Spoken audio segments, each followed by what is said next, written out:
Hello friend, स्वागत है आपके अपने चैनल स्टडी एकेडमी में। आज हम देखेंगे मैट्रिक फाइनल एग्जाम 2024 के जीव विज्ञान के काफी महत्वपूर्ण ऑब्जेक्टिव क्वेश्चन। अगर आप इस चैनल पे नए हैं तो प्लीज चैनल को सब्सक्राइब कर दे और बेल आइकन को ऑल पे दबा दे ताकि आने वाले वीडियो आप तक पहुंच सके। तो चलिए पहला क्वेश्चन देखते हैं। स्लाइड के सर्वप्रथम कंपाउंड माइक्रोस्कोप से देखा जाता है तो ये कितने एक्स पे देखा जाता है? ए कर है 5x पे, बी कर है 10x पे, सी कर है 25x पे, डी कर है 45x पे। तो ये कितने x पे देखा जाता है? तो ये 10x पे देखा जाता है, यानी बी नंबर बिल्कुल ही राइट आंसर हो जाएगा। चलिए अगला क्वेश्चन देखते हैं। दो नंबर क्वेश्चन क्या कह रहा है?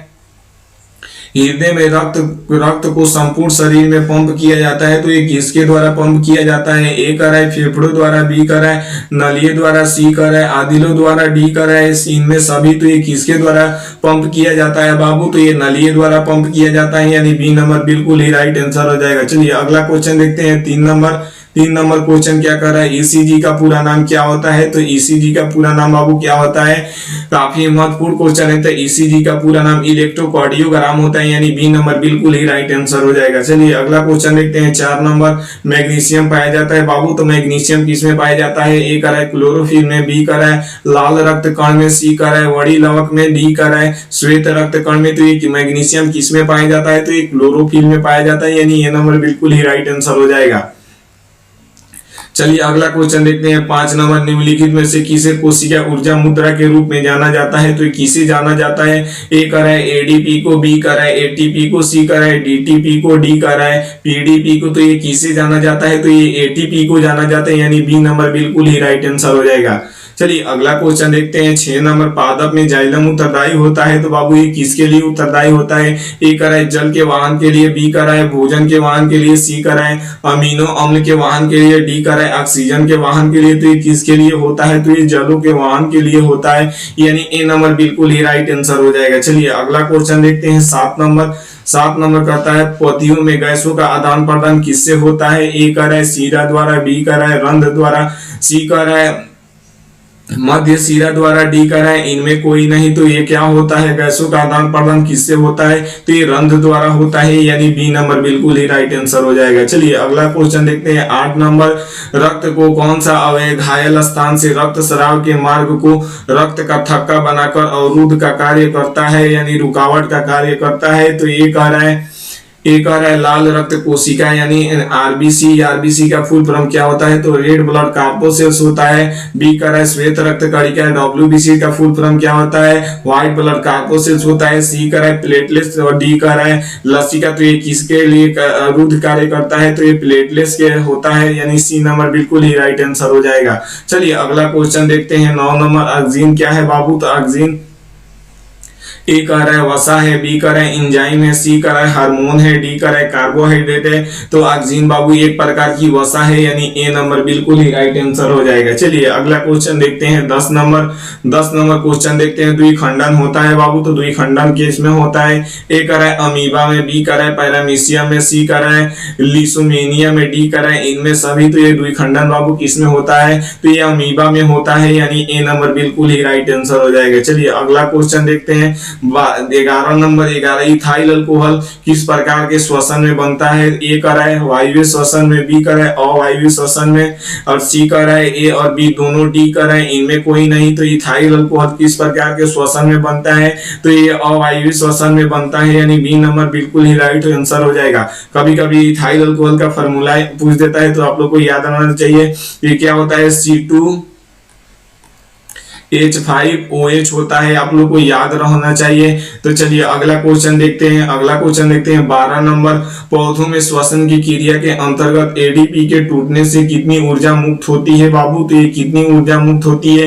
ए कर है 30.5 किलो जूल पर मोल, बी कर है 305 किलो जूल पर मोल, सी कर है 3.5 किलो जूल पर मोल, डी कर है इनमें कोई नहीं। तो ये कितनी होती है बाबू? तो ये 3.5 किलो जूल पर मोल होती है, यानी सी नंबर बिल्कुल ही राइट आंसर हो जाएगा। चलिए अगला क्वेश्चन देखते हैं। 13 नंबर, प्रकाश संश्लेषण क्रिया में ऑक्सीजन बाहर निकलता है तो ये किससे बाहर निकलता है? आप लोग को बताना है। ए कर रहा है जल से, बी कर रहा है CO2 से, सी कर रहा है ग्लूकोज से, डी कर रहा है इनमें कोई नहीं।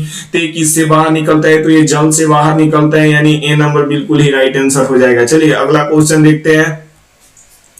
हरे पौधे कहलाते हैं। तो बाबू हरे पौधे क्या कहलाते हैं? ए कह रहा है उत्पादक कहलाते हैं, बी कह रहा है अपघटक कहलाते हैं, सी कह रहा है उपभोक्ता कहलाते हैं, डी कह रहा है आहार श्रृंखला कहलाते हैं। तो ये क्या कहलाते हैं? हरे पेड़ पौधे। तो ये उत्पादक कहलाते हैं, यानी ए नंबर बिल्कुल ही राइट आंसर हो जाएगा। चलिए अगला क्वेश्चन देखते हैं 15 नंबर। यकृत में से निम्न में से कौन सा रस निकलता है? तो ये कौन सा रस निकलता है?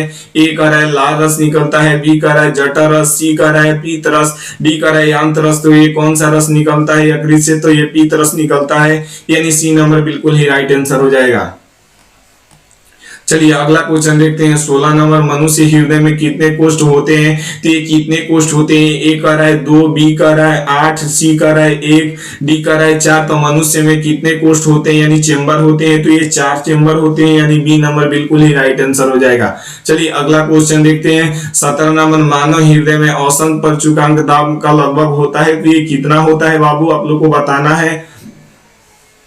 ए कह रहा है 120 mmHg, बी कह रहा है 150 mmHg, सी कह रहा है 90 mmHg, डी कह रहा है इनमें कोई नहीं। तो औसत परचुकांक दाब कितना होता है? तो 120 mmHg होता है, यानी बी ए नंबर बिल्कुल ही राइट आंसर हो जाएगा। चलिए अगला क्वेश्चन देखते हैं 18 नंबर। पौधों में वाष्पोत्सर्जन किस भाग से होता है? तो ये किस भाग से होता है?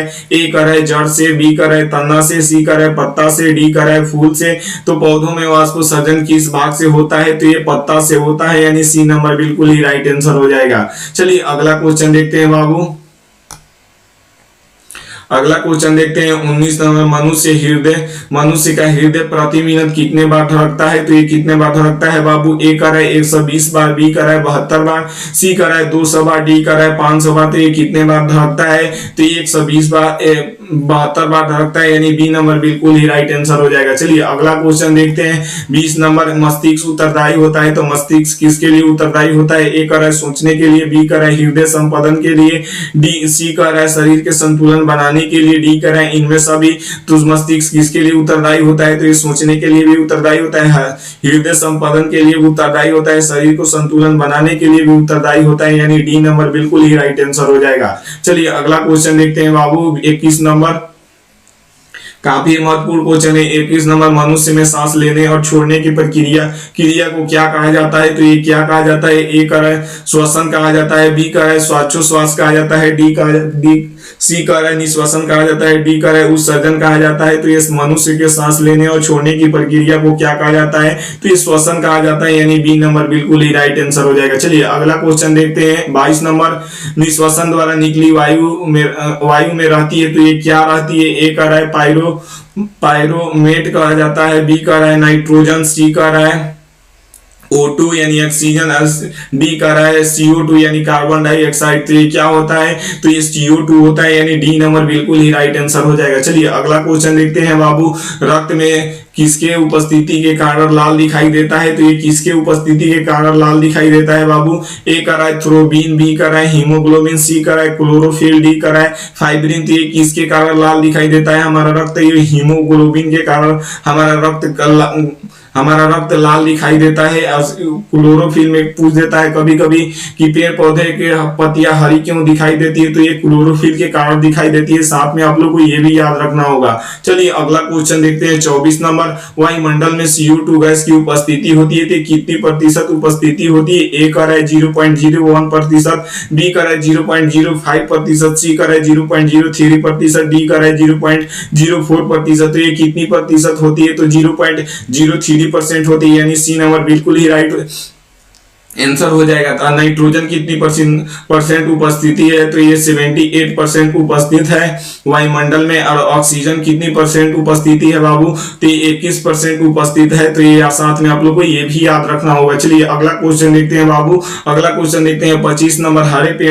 हरे पौधे में पोषण की विधि क्या कहलाती है? तो ये क्या कहलाती है? ए कह रहा है प्रणाली समयोजी पोषण, बी कह रहा है पर पोषण, बी कह रहा है स्व पोषण, तो डी कह रहा है इनमें कोई नहीं। तो ये हरे पेड़ पौधे अपना भोजन खुद से तैयार करते हैं, तो यानी स्वपोषी पोषण होता है, यानी सी नंबर बिल्कुल ही राइट आंसर हो जाएगा। चलिए अगला क्वेश्चन देखते हैं बाबू 26 नंबर। अमीबा है, तो ये अमीबा क्या है बाबू? अमीबा क्या है? ए कर रहा है स्वपोषी पोषण, बी कर रहा है मृतजीवी, सी कर रहा है प्राणी संयोजी, डी कर रहा है इनमें कोई नहीं। तो ये अमीबा क्या है? तो ये प्राणी संयोजी है, यानी सी नंबर बिल्कुल ही राइट आंसर हो जाएगा। चलिए अगला क्वेश्चन देखते हैं बाबू। 27 नंबर, लार में कौन सी एंजाइम पाया जाता है? काफी महत्वपूर्ण क्वेश्चन है। लार में कौन से एंजाइम पाया जाता है? ए कर रहा है मल्टेज, बी कर रहा है टाइलिन, सी कर रहा है इमाइलेज, डी कर रहा है लाइपेज। तो ये लार में कौन सा रस पाया जाता है? तो ये इमाइलेज पाया जाता है, यानी सी नंबर बिल्कुल ही राइट आंसर हो जाएगा। चलिए अगला क्वेश्चन देखते हैं। 28 नंबर, मनुष्य में विकृति संबंधित है। काफी महत्वपूर्ण क्वेश्चन है। मनुष्य में विकृति संबंधित है, ये किससे संबंधित है? ए कर रहा है श्वसन से, बी कर रहा है उत्सर्जन से, डी सी कर रहा है परिवहन से, डी कर रहा है इनमें कोई नहीं। तो विकृति किससे संबंधित होता है? तो ये उत्सर्जन से होता है, यानी बी नंबर बिल्कुल ही राइट आंसर हो जाएगा। चलिए अगला क्वेश्चन देखते हैं। 29 नंबर, अमीबा अपना भोजन कहाँ ग्रहण करता है? तो ये बाबू कहाँ से अमीबा अपना भोजन ग्रहण करता है? ए कर रहा है दांत द्वारा, बी कर रहा है भोजन रसदानी द्वारा, सी कर रहा है फुटपाथ द्वारा, डी कर रहा है केंद्रक द्वारा। तो अमीबा अपना भोजन कहाँ से ग्रहण करता है? तो फुटपाथ द्वारा ग्रहण करता है, यानी सी नंबर बिल्कुल ही राइट आंसर हो जाएगा। चलिए अगला क्वेश्चन देखते हैं। 30 नंबर, स्वपोषी पोषण के लिए आवश्यक है। तो स्वपोषी पोषण के लिए क्या आवश्यक है? ए कर रहा है हरित लवक, बी कर रहा है सूर्य का प्रकाश, सी कर रहा है CO2 तथा जल, डी कर रहा है इनमें सभी। तो स्वपोषी यानी जो पौधे अपना स्वयं भोजन बनाते हैं उनके लिए क्या क्या आवश्यक है? तो ये हरित लवक भी आवश्यक है, सूर्य का प्रकाश भी आवश्यक है, कार्बन डाइऑक्साइड तथा जल भी आवश्यक है, यानी डी नंबर बिल्कुल ही राइट आंसर हो जाएगा। चलिए अगला क्वेश्चन देखते हैं। अगला क्वेश्चन देखते हैं 31 नंबर, दही जमाने में निम्न में कौन सी क्रिया सहायक होती है? तो कौन सी क्रिया सहायक होती है? ए कर रहा है अपघटन, बी कर रहा है प्रकाश संश्लेषण, सी कर रहा है किण्वन, डी कर रहा है उत्सर्जन। तो ये क्या होता है दही जमाने के लिए? तो ये किण्वन होता है, यानी सी नंबर बिल्कुल ही राइट आंसर हो जाएगा। चलिए बाबू अगला क्वेश्चन देखते हैं। अगला क्वेश्चन देखते हैं 32 नंबर, निम्न में से कौन पौधे में जल संवहन ऊतक होता है? तो ये क्या होता है? क्या होता है बाबू? ए कर रहा है फ्लोएम होता है, बी कर रहा है मूलरोम होता है, सी कर रहा है जाइलम होता है, डी कर रहा है लचनी नलिकाएं होती है। तो ये क्या होती है? तो ये जाइलम होती है, यानी जलों का वाहन करती है, यानी सी नंबर बिल्कुल ही राइट आंसर हो जाएगा। 33 नंबर क्वेश्चन देखते हैं। 33 नंबर क्वेश्चन कह रहा है श्वसन क्रिया में निम्नलिखित में से कौन सी गैस ग्रहण किया जाता है बाबू? तो ये कौन सी गैस ग्रहण किया जाता है? ए कर रहा है CO2, बी कर रहा है O2, सी कर रहा है N2, डी कर रहा है SO2। तो ये कौन सा गैस ग्रहण किया जाता है? तो ये O2 ग्रहण किया जाता है, यानी ऑक्सीजन। तो यानी बी नंबर बिल्कुल ही राइट आंसर हो जाएगा। थैंक यू सो मच, मिलते हैं अगले वीडियो में।